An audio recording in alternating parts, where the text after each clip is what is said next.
Assalamualaikum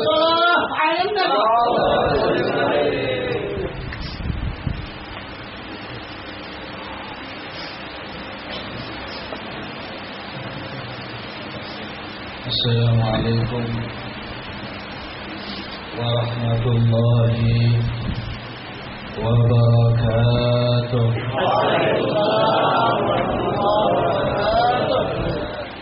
Bismillah. Alhamdulillah.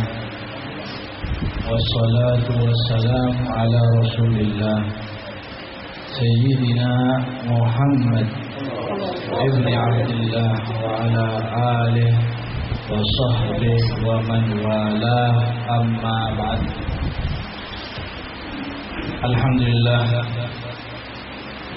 kita panjatkan puji syukur kehadirat Allah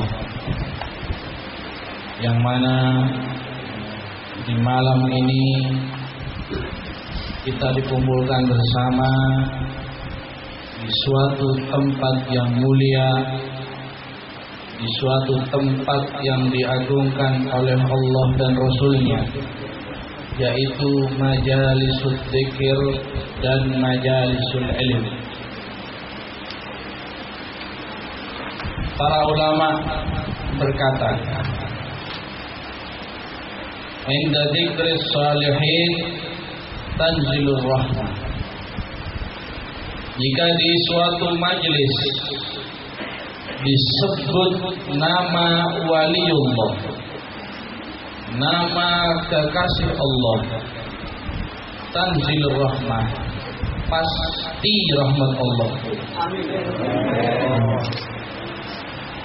Ketika disebut nama seorang wali saja rahmat Allah turun. Coba bayangkan sekarang yang kita sebut adalah Sayyidul Auliya, yang kita sebut adalah raja daripada para wali, pemimpin daripada para wali, yaitu Sayyidina Muhammad.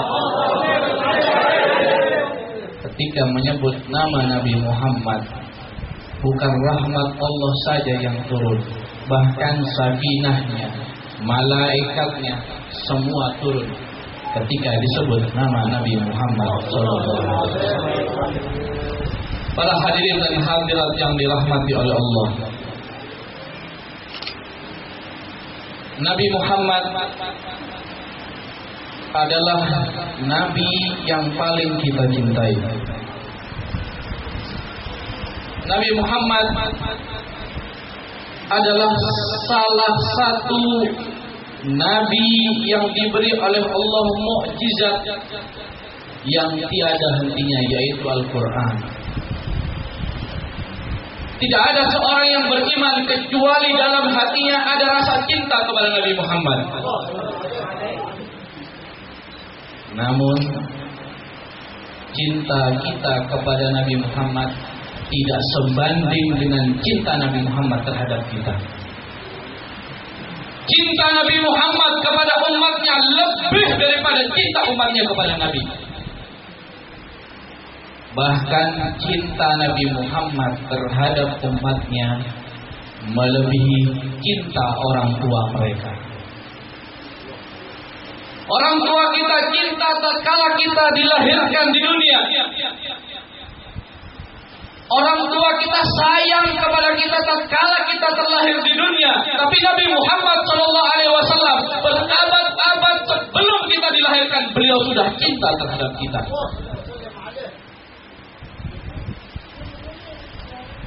Pada suatu hari Nabi Muhammad SAW duduk merenung, menundukkan kepalanya. Para sahabat pun mendekati Nabi. Melihat Nabi sendiri dan merenung, para sahabat mendekat. Didekati oleh para sahabat, ternyata dilihat di pipi Nabi SAW ada tetesan air mata.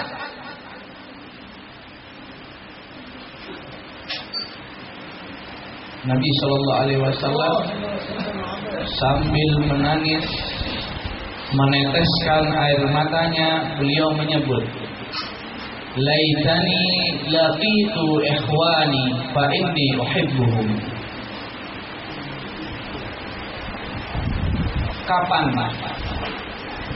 Kapan saatnya saya bisa bertemu dengan saudara-saudaraku?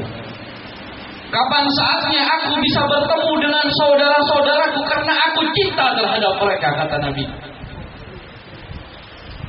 Para sahabat pun berusaha menghibur hati Nabi. Ya Rasulullah, alasna ikhwana.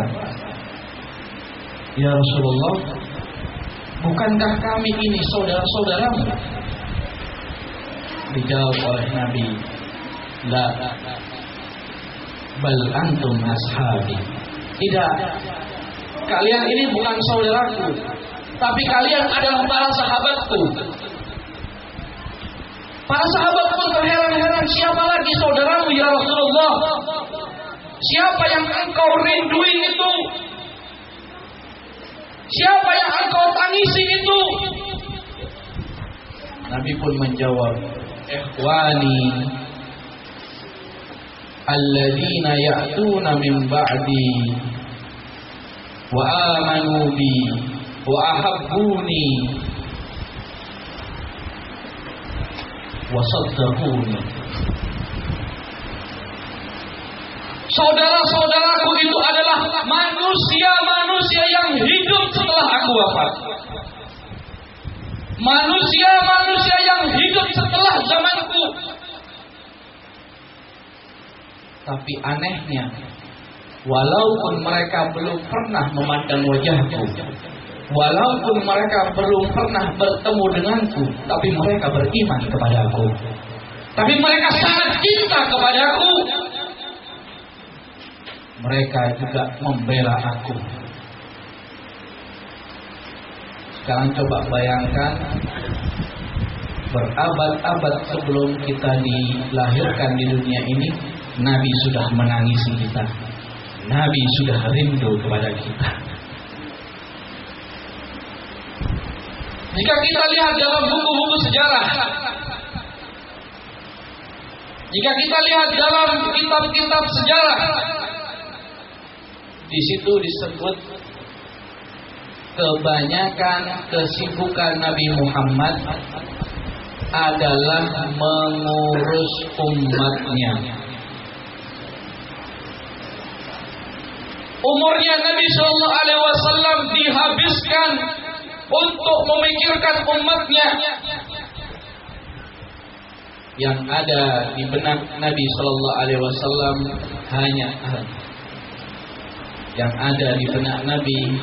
hanyalah umatnya.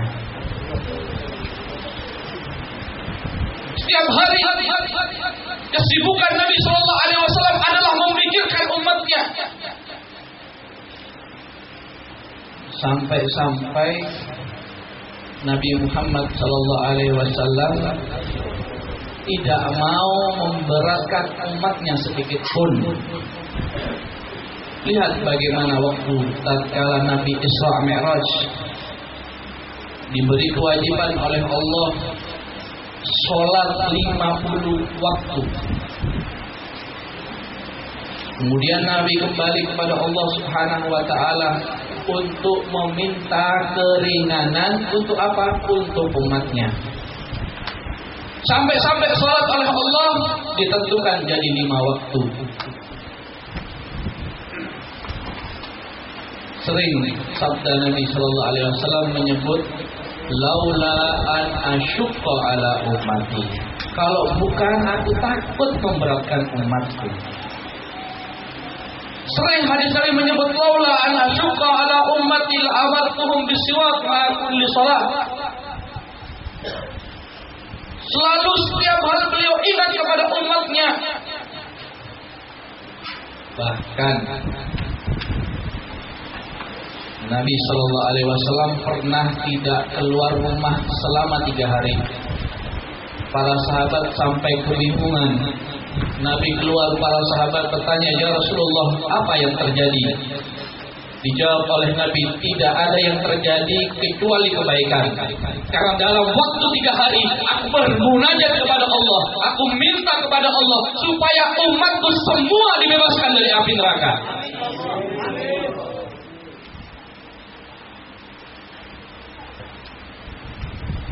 sampai di akhir hayat Nabi, di waktu sakaratil maut. Terakhir yang diucapkan di lidah Nabi adalah sebutan ummati, ummati, ummati ya Rabb. Umatku ya Allah, selamatkan mereka dari api neraka. Umatku ya Allah, masukkan mereka ke surga. Lindungi mereka ya Allah. Dicabut nyawanya, para malaikat pun menyambut nyawa Nabi dengan sangat hati-hati. Nabi pun sampai berkeringat dahinya. Di keadaan yang sulit seperti itu, di keadaan yang terakhir, tetap beliau memikirkan umatnya. Yang masih dipikirkan beliau bukan hartanya, bukan kekuasaan, bukan, yang dipikirkan adalah umatnya. Allahumma hawwin ala ummati sakaratil maut. Ya Allah, apakah umatku merasakan sakaratul maut seperti aku? Kata para malaikat, iya ya Rasulullah, mereka akan merasakan sakaratul maut. Kata Nabi sallallahu alaihi wasallam, ya Allah, tolong ringankan bagi umatku sakaratul maut.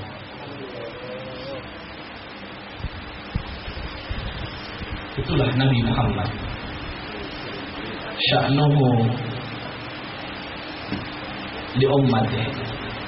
Semua kesibukan beliau untuk umatnya, hidup mati beliau untuk umatnya. Gak cukup di masa hidupnya, sampai di alam barzakh pun, di alam kubur. Alam barzakh ini tempat istirahat orang beriman. Alam kubur itu tempat istirahat orang yang beriman. Ad-dunya sijnul mu'min wa jannatul kafir. Dunia ini penjara bagi orang yang beriman. Wa jannatul kafir, surganya orang kafir. Sekarang kita hidup banyak peraturan dalam agama. Mau melakukan dosa nggak boleh, ini dilarang.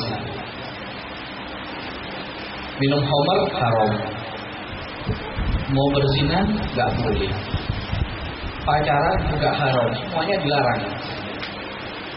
Kalau orang kafir nggak ada yang dilarang, semuanya halal. Mau zina silahkan, minum khamr bebas. Memang surga mereka adalah di dunia, tapi penjara bagi orang yang beriman. Enak-enaknya tidur waktu subuh dengar adzan, wajib kita sholat. Inilah di dunia. Tapi kalau kita sudah pindah di alam barzakh, al-kulfah, takalif diniyah,